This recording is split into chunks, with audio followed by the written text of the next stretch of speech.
let's go fishing. People, when you're in the mood, let's go fishing.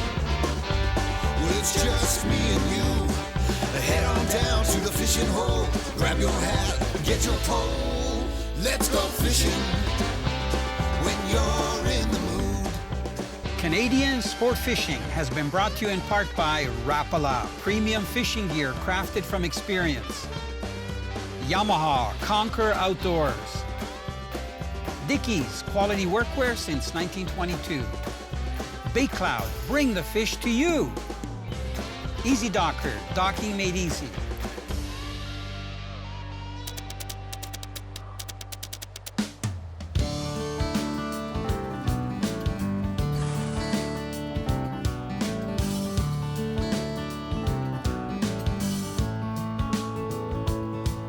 Bruh, what was that?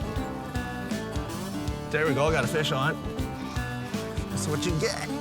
Touch my rod. It looks like a brown. Okay. Show me how it's done, bro. Oh, I thought you were gonna do the honors. You good? Yeah. Don't drop it, okay? And you know what? It's a gorgeous female. Okay. Here you go. Thank you, sir. And also again, gorgeous fish. Beautiful brown, early morning. You know, one of my first loves growing up was fishing small streams. I'd go exploring, I'd ride my bike to get to those spots. I'd be catching chub and suckers, and then I worked my way up to catching small trout. And then when I got my driver's license and I could go to different tributaries, I started targeting steelhead. Well, in central Canada, especially in the Great Lakes region, we have some amazing steelhead and migratory brown trout fishery. The neat thing is, though, that the steelhead have been introduced from Western Canada, so they're in fact stocked. The brown trout, on the other hand, were introduced all the way from Germany. That's where they were native.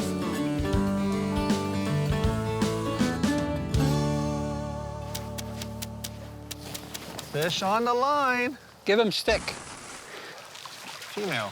You know, I love getting my hands wet for you, Pete. Okay, ready? Yeah. Here, hold the rod. Let's Let exchange. me get the hemostats out. That's Dr. Trout right there. Yep. Hook nicely just in the snout. Come on, settle down. You couldn't hook them better. Look at right in that little pocket. Gorgeous. Oh, nice wide fish.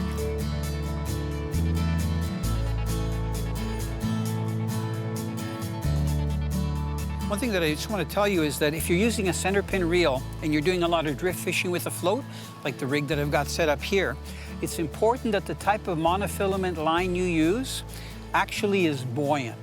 Because when you cast out and the currents start to take your line, you have to be able to lift that line up and toss it upstream so that you allow your float to float naturally. That's called mending the line. Now, the line that I have here is called Suffix, and it's called Advance. And it's a clear line. It's actually almost like fluorocarbon. It's very clear, but it has floating properties, which is really, really important when you're mending the line. So if you're gonna do any drift fishing, very important that you use a line that you can actually control and cast back upstream. Keep that rod high. Get that bend in it. To the special bead. Exactly. I'll show you later. Nice brown. Yeah. We're good. Thanks. Perfect. You're getting your hands wet. Oh, hi, River. Thank you. Yeah, I needed my face wiped. Yep. I love you too. Okay, we got it out. Awesome. Here, hold on one sec. It almost looked like he had the front fins that they tried to clip it. So this was a female, and she's done. Beautiful fish, gorgeous colors, eh? Closed captioning is brought to you by K100. We make water burn.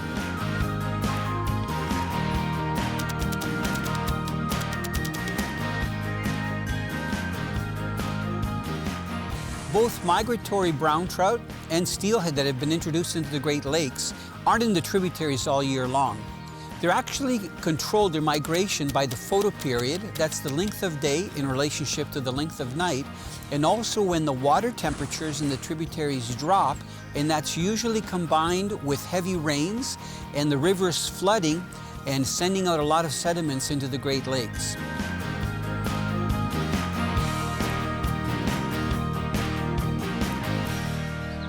You know, the steelheading is funny. You do things over and over again, sometimes for hours, You almost start to lose confidence, and then you finally get a fish.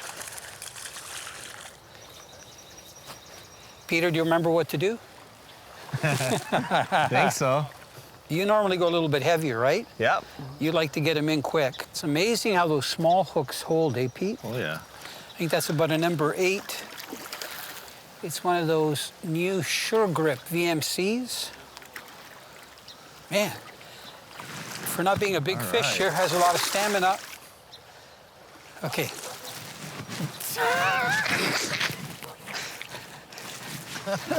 Good, good. I don't know what you're doing. I don't know. Look at the colors of that steelhead, Pete. It's like the epitome of a female rainbow. Beautiful. Nice, just light red on the cheek, nice little stripe down the side. I don't think that fish has been in the river long. What do you think? Yeah, I think it probably came in like past couple of days. Yep, it's been kept in the water. I like keeping them wet, which is great. We should just swing it out. Look at tons of energy to take off. The water's a little discolored. Okay, it's gonna go, bro. Woo! Well done. I'd give you a towel, but I don't have one. It's okay, I'll get you back. Now, you know, you've been using a hard bead. I've been playing all morning. This is a clear drift. It's actually a soft bead. Remember in the old days we used to use Jensen egg? Oh, yeah, just like a Jensen egg, Yeah, but it's soft. softer. And I've got a bobber stop to stop it from going down. So it's about, I'm gonna say 3 inches. You like to have it a little bit farther, right? About 4? Yeah. What's the maybe thinking 3 behind inches. that? About the same? Yeah, it's about the same. Why do you think it works better to hook up when the hook is away from the egg? I just think the hook weighs on the egg and just affects the presentation, so I like to keep it about 3 inches away from the hook. I think you're right. You know, the other thing, they focus on the egg, and because there's no hook there, there's nothing to distract. Because the hook is metallic, right? So sometimes there might be a little bit of flash or something that comes off it. Right. They go to get the egg, and bang, they get the hook in their mouth.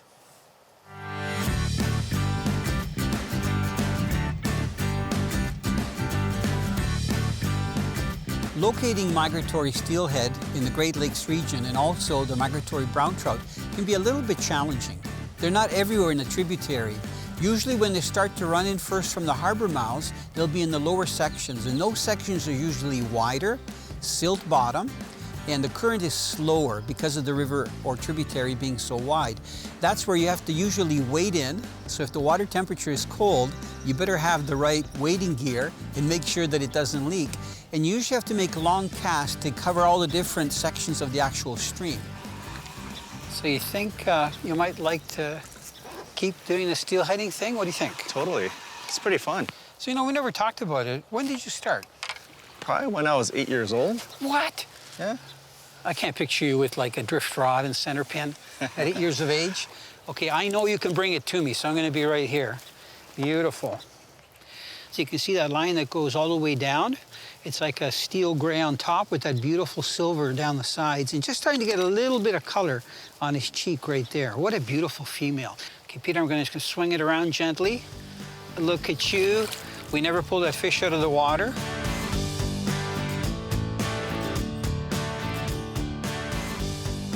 You know, I'm looking at these eggs, and they would fool me.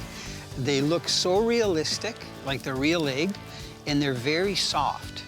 So, you know, there's a reason why these soft beads work so well, especially when they're salmon and brown trout and steelhead that are actually laying their eggs further upriver. Now, because the sun has come out and it's become brighter, we've gone down to an 8mm size. So the one that I'm holding up here is 8mm, and you can see that they actually build these nice little spots. This one has like a nice orange on it. Some of them come in black, or they come in red or yellow. This is the one that we actually started with earlier this morning, catching our first fish. It's the 10mm bead. You've caught quite a few fish. If you're tired, we can switch rods. I don't mind. What's wrong, bro? Nah, I'm good. Just have to put my rod down. You're doing good. Are you gonna walk it down a ways? A little bit. Okay. I don't want to lose this one. No, take your time. We're not in a hurry. You want me to go out there and unhook it? No. Okay. Oh, wow. Beauty, eh? Oh, yeah. That's why it was heavy, That's what Pete. I'm after. Yep. This would be a trophy for anybody. It's gonna unhook it. You know what? I'm gonna give you the privilege of holding it here. Oh, boy, that's a heavy rod. You must be getting tired. Look, this is like perfect. Look at these markings. Isn't that a gorgeous brown? They're awesome fish. They don't fight hard like a steelhead, but you got to admit, they are gorgeous. Oh, yeah. I think they even put like a brook trout to shame. When you see all the blends of colors, the yellows and everything in those models, gorgeous fish. You know what? You're such a sportsman. You kept it in the water the whole time. Okay, show them one more look, because that's beautiful. Man, the sea looked beautiful. Oh, yeah. Excuse me. Oh, yeah. Yeah. And she wants to go too. She looks like one of those browns that you get like in Argentina or, you know, like New Zealand and stuff. Beautiful. Just disappear.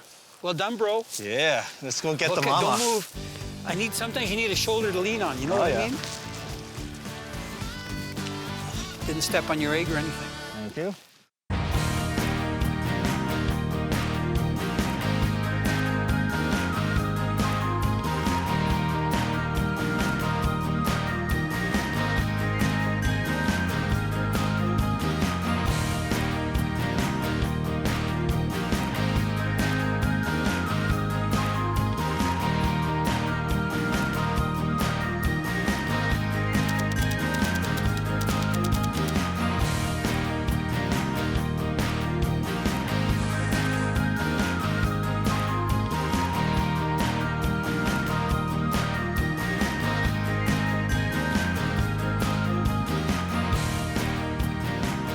When the steelhead and brown trout do enter the tributaries, the word gets usually out pretty quickly, and lots of steelhead anglers flock down to the rivers, which can make for pretty interesting fishing. That means you got to get there early, often before it even gets light, sometimes 2 or 3 hours on a really popular stream, and you have to pick your fishing spot. That can be tough because usually at night the temperatures are a lot colder. So we've seen people make bonfires and have tents set up in anticipation of when it gets light and you start fishing. Then when you start fishing, a lot of time anglers are only 5 to 6 feet apart.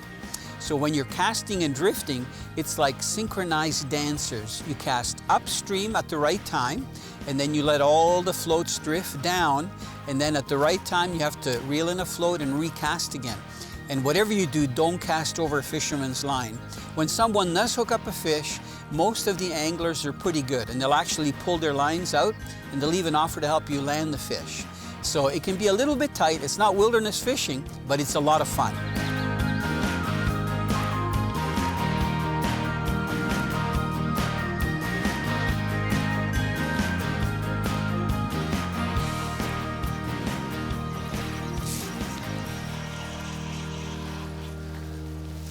What do you think this is, Italo? I think it's going to be a steelhead or a brown. Did you get a look at it? No, but from the way it's fighting, it's brown. Oh, it looks like a brown. Good. I like browns. Yep. Another spawned out female by the looks of it. You're doing great, bro. Too bad it spawned out. That's okay. You got it? We got eggs. We don't need eggs. You gonna do the Bring honors? them over, yeah. Beautiful. Almost. Let's see if I can grab the hook just with my hand, because it looks like she's hooked just in the snout, which is perfect. There. Put my reel under my arm. Look it. You had it just by a little bit. Look it. Beautiful fish, eh? Yeah, they're all done their spawning. Yeah. But it's still got its dark colors. They won't start turning silver for a little bit. Nice spots. Gorgeous, beautiful. Yeah, spawned out, but it's still got its spawning colors. Very healthy fish. You know what? It's nice to see him go. Really? Okay, hold on, bro. It's a her. Oh, It's a she. it's a fish.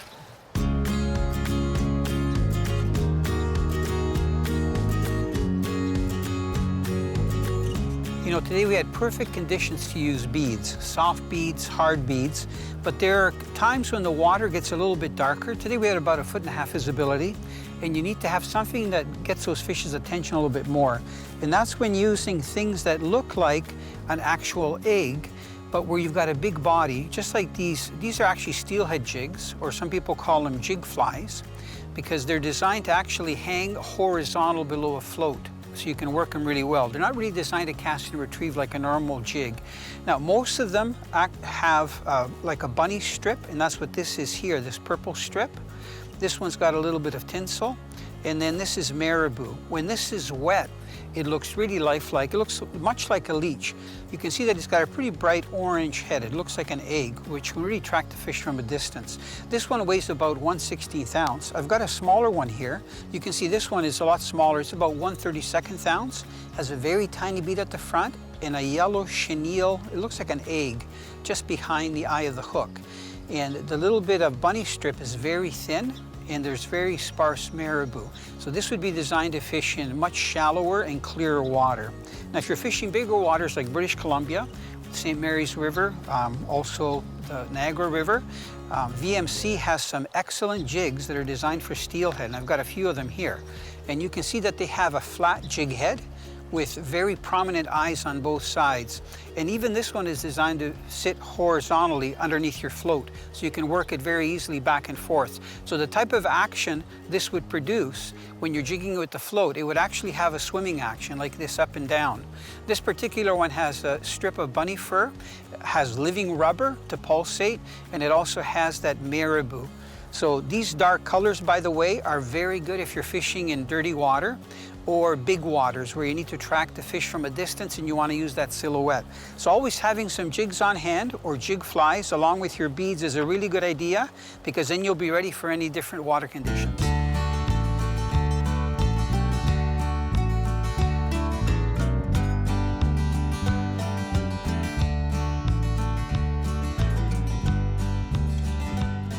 I think one of the main draws for anglers to get really hooked on catching migratory brown trout and steelhead, especially in the Great Lakes, but also on the West Coast for steelhead, is the actual hit and the fight that these fish give.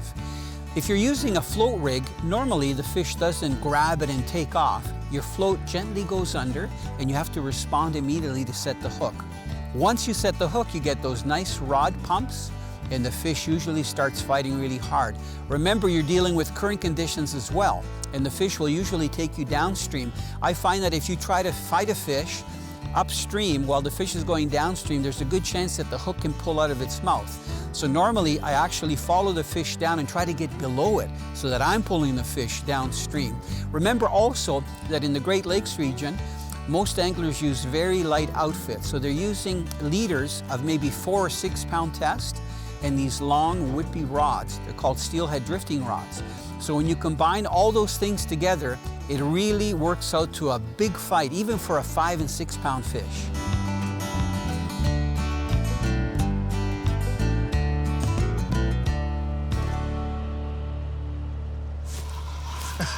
So what do you think about the steelheading business? A lot of fun. But I have a feeling this is a big brown. Another one? Good. Or Yeah, no, it's a brown. decent-sized brown. Definitely. It's nice when you see that float come up and that fish starts to wallop from side to side. Yeah. Yeah, it's a brown. Okay, let's follow it down. Yep.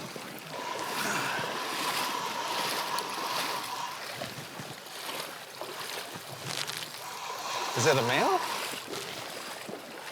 Hard to tell. It looks like a sharp nose. No, female again. Come here.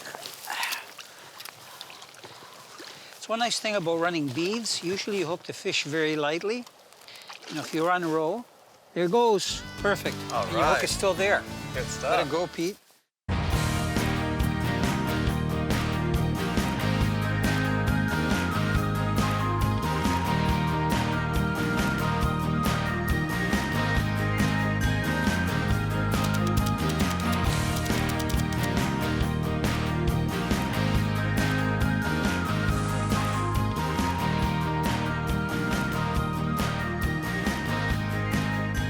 You know, when you're tributary fishing, you're on the move.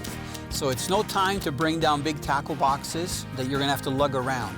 You'll see anglers with probably insulated waders. They'll have wading systems on, heated vests, and fishing vests to keep their gear in.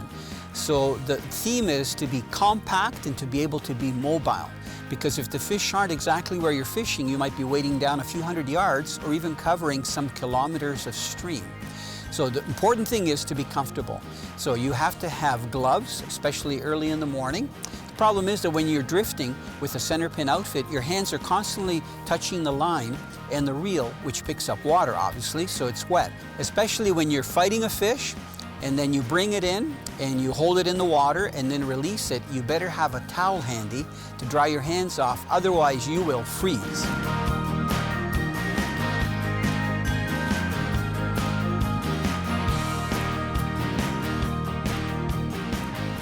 You know, when you're dealing with waters this size, a center pin outfit is perfect. This guy's taking me downstream. Normally, I walk a fish down, but the current isn't too strong here. Just when you think you got him in, they start thrashing again and going out. So I'm gonna let Pete keep fishing up there, and I'm just gonna slowly work backwards and beach this guy. So I'm gonna hold it up in just a second here so you can have a look at it. And you can see that bead hanging out of its mouth. This isn't a monster fish, it's about 2.5, 3 pounds, but look at how brilliant it is. And you can see that soft bead right there. You can see where the jaw was split when this fish was younger. Okay, I got the hook out. Beautiful trout. Somebody else is gonna catch this nice steelhead. There it goes. So I've got my hook. Now look at how tiny these hooks are that we're using. I mentioned earlier that these are these new VMC. They're a Sure Set, and you may or may not see it on camera. They call them a Sure Set because they actually have 3 tiny barbs. So I think the reason they work so well is, even with this fish, I didn't know if I had the bottom, so I just put a little bit of pressure, and as long as that first little barb goes into the fish, it holds it.